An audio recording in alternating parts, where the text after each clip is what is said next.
बेताल पच्चीसी पाप किसको लगा। काशी में प्रताप मुकुट नाम का राजा राज्य करता था। उसके वज्रमुकुट नाम का एक बेटा था। एक दिन राजकुमार दीवान के लड़के को साथ लेकर शिकार खेलने जंगल गया। घूमते घूमते उन्हें तालाब मिला। उसके पानी में कमल खिले थे और हंस किलोल कर रहे थे। किनारों पर घने पेड़ थे जिन पर पक्षी चहचहा रहे थे। दोनों मित्र वहां रुक गए और तालाब के पानी में हाथ मुंह धोकर ऊपर महादेव के मंदिर पर गए। घोड़ों को उन्होंने मंदिर के बाहर बांध दिया। वो मंदिर में दर्शन करके बाहर आए तो देखते क्या है कि तालाब के किनारे राजकुमारी अपनी सहेलियों के साथ स्नान करने आई है। दीवान का लड़का तो वहीं एक पेड़ के नीचे बैठा रहा, पर राजकुमार से न रहा गया। वह आगे बढ़ गया। राजकुमारी ने उसकी ओर देखा तो वह उस पर मोहित हो गया। राजकुमारी भी उसकी तरफ देखती रही। फिर उसने किया क्या कि जुड़े में से कमल का फूल निकाला, कान से लगाया, दांत से कुतरा, पैर के नीचे दबाया और फिर छाती से लगा, अपनी सखियों के साथ चली गई। उसके जाने पर राजकुमार निराश हो अपने मित्र के पास आया और सब हाल सुनाकर बोला, मैं इस राजकुमारी के बिना नहीं रह सकता। पर मुझे न तो उसका नाम मालूम है न ठिकाना। वह कैसे मिलेगी। दीवान के लड़के ने कहा, राजकुमार आप इतना घबराए नहीं, वह सब कुछ बता गई है। राजकुमार ने पूछा, कैसे। वह बोला, उसने कमल का फूल सिर से उतार कर कानों से लगाया तो उसने बताया कि मैं कर्नाटक की रहने वाली हूँ। दांत से कुतरा तो उसका मतलब था कि मैं दंतबाट राजा की बेटी हूँ। पांव से दबाने का अर्थ था कि मेरा नाम पद्मावती है और छाती से लगाकर उसने बताया कि तुम मेरे दिल में बस गए हो। इतना सुनना था कि राजकुमार खुशी से फूल उठा। बोला, अब मुझे कर्नाटक देश में ले चलो। दोनों मित्र वहां से चल दिए। घूमते फिरते सैर करते दोनों कई दिन बाद वहां पहुंचे। राजा के महल के पास गए तो एक बुढ़िया अपने द्वार पर बैठी चरखा काटती मिली। उसके पास जाकर दोनों घोड़ों से उतर पड़े और बोले, माए, हम सौदागर हैं।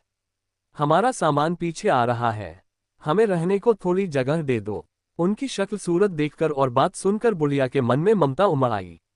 बोली, बेटा तुम्हारा घर है, जब तक जी में आए रहो। दोनों वहीं ठहर गए। दीवान के बेटे ने उससे पूछा, माए तुम क्या करती हो। तुम्हारे घर में कौन कौन है। तुम्हारी गुजर कैसे होती है। बुढ़िया ने जवाब दिया, बेटा मेरा एक बेटा है जो राजा की चाकरी में है। मैं राजा की बेटी पद्मावती की धाय थी। बूढ़ी हो जाने से अब घर में रहती हूँ। राजा खाने पीने को दे देता है। दिन में एक बार राजकुमारी को देखने महल में जाती हूँ। राजकुमार ने बुढ़िया को कुछ धन दिया और कहा, माए कल तुम वहां जाओ तो राजकुमारी से कह देना कि जेठ सुदी पंचमी को तुम्हें तालाब पर जो राजकुमार मिला था वह आ गया है। अगले दिन जब बुढ़िया राजमहल गई तो उसने राजकुमार का संदेशा उसे दे दिया। सुनते ही राजकुमारी ने गुस्सा होकर हाथों में चंदन लगाकर उसके गाल पर तमाचा मारा और कहा, मेरे घर से निकल जा। बुढ़िया ने घर आकर सब हाल राजकुमार को कह सुनाया। राजकुमार हक्का बक्का रह गया। तब उसके मित्र ने कहा, राजकुमार आप घबराए नहीं, उसकी बातों को समझें। उसने 200 उंगलियां सफेद चंदन में मारी, इससे उसका मतलब यह है कि अभी 10 रोज चांदनी के हैं। उनके बीतने पर मैं अंधेरी रात में मिलूंगी। 10 दिन के बाद बुढ़िया ने फिर राजकुमारी को खबर दी तो इस बार उसने केसर के रंग में 3 उंगलियां डुबोकर उसके मुंह पर मारी और कहा, भाग यहां से। बुढ़िया ने आकर सारी बात सुना दी। राजकुमार शोक से व्याकुल हो गया। दीवान के लड़के ने समझाया, इसमें हैरान होने की क्या बात है। उसने कहा है कि मुझे मासिक धर्म हो रहा है। 3 दिन और ठहरो। 3 दिन बीतने पर बुढ़िया फिर वहां पहुंची। इस बार राजकुमारी ने उसे फटकार कर पश्चिम की खिड़की से बाहर निकाल दिया। उसने आकर राजकुमार को बता दिया। सुनकर दीवान का लड़का बोला, मित्र उसने आज रात को तुम्हें उस खिड़की की राह बुलाया है। मारे खुशी के राजकुमार उछल पड़ा। समय आने पर उसने बुढ़िया की पोशाक पहनी, इत्र लगाया, हथियार बांधे। दोपहर रात बीतने पर वह महल में जा पहुंचा और खिड़की में से होकर अंदर पहुंच गया। राजकुमारी वहां तैयार खड़ी थी।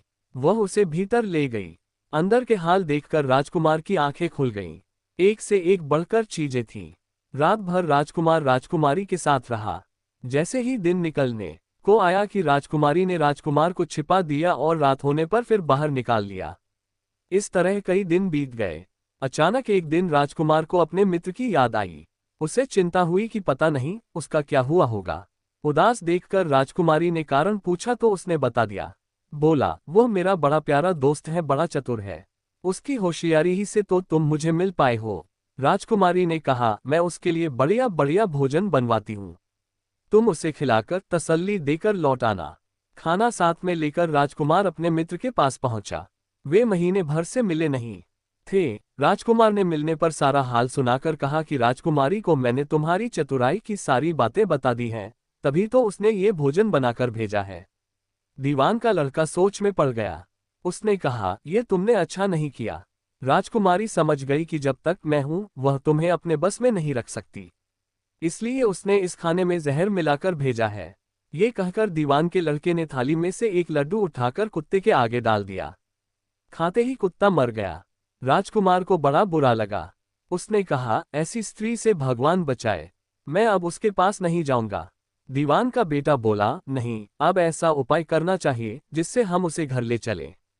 आज रात को तुम वहां जाओ। जब राजकुमारी सो जाए तो उसकी बाईं जांघ पर त्रिशूल का निशान बनाकर उसके गहने लेकर चले आना। राजकुमार ने ऐसा ही किया। उसके आने पर दीवान का बेटा उसे साथ ले योगी का भेष बना मरघट में जा बैठा और राजकुमार से कहा कि तुम ये गहने लेकर बाजार में बेच आओ। कोई पकड़े तो कह देना कि मेरे गुरु के पास चलो और उसे यहाँ ले आना। राजकुमार गहने लेकर शहर गया और महल के पास एक सुनार को उन्हें दिखाया। देखते ही सुनार ने उन्हें पहचान लिया और कोतवाल के पास ले गया। कोतवाल ने पूछा तो उसने कह दिया कि ये मेरे गुरु ने मुझे दिए हैं। गुरु को भी पकड़वा लिया गया।